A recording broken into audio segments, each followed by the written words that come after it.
ముందుగా మేషరాశి వారి గురించి కనుక మనం చూసినట్లయితే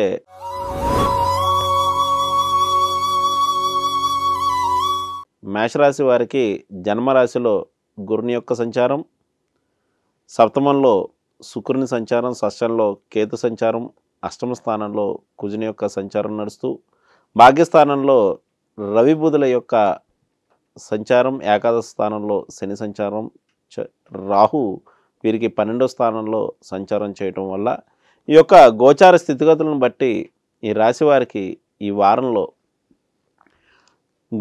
గురువులను పెద్దలను దర్శిస్తూ ఉంటారు. ఆరోగ్య విషయంలో మాత్రం కొంత శ్రద్ధ వహించవలసి ఉండును. దైవ కార్యక్రమాల్లో పాల్గొంటూ ఉంటారు. ముఖ్యంగా అడ్మినిస్ట్రేషన్ రంగం వారు ఎవరైతే ఉన్నారో వారికి కొంత ప్రతికూలమైనటువంటి వాతావరణంగా ఈ వారం తెలుస్తూ ఉంది.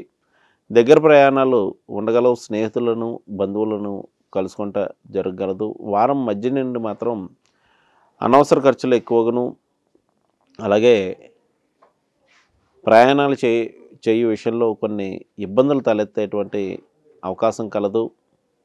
వారం చివరిలో మాత్రం దైవ కార్యక్రమాల్లో పాల్గొంటూ ఉంటారు. అనుకున్న వ్యవహారాలన్నీ కూడా అనుకున్నట్లు పూర్తి చేయట జరగగలదు.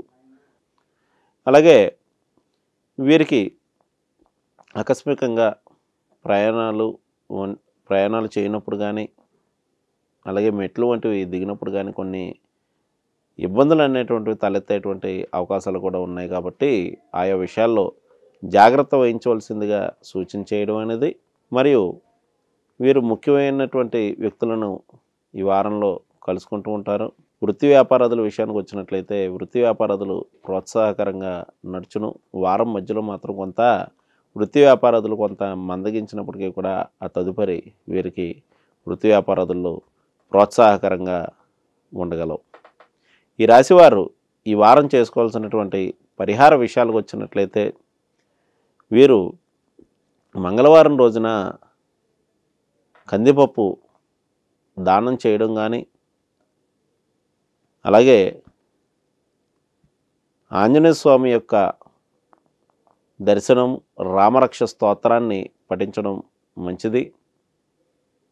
వారం మధ్యలో వీరు చేయవలసినటువంటి పరిహార విషయానికి వచ్చినట్లయితే వీరు అమ్మవారి యొక్క దర్శనం చేసుకుని అమ్మవారికి కుంకుమార్చన చేయించడం మంచిది.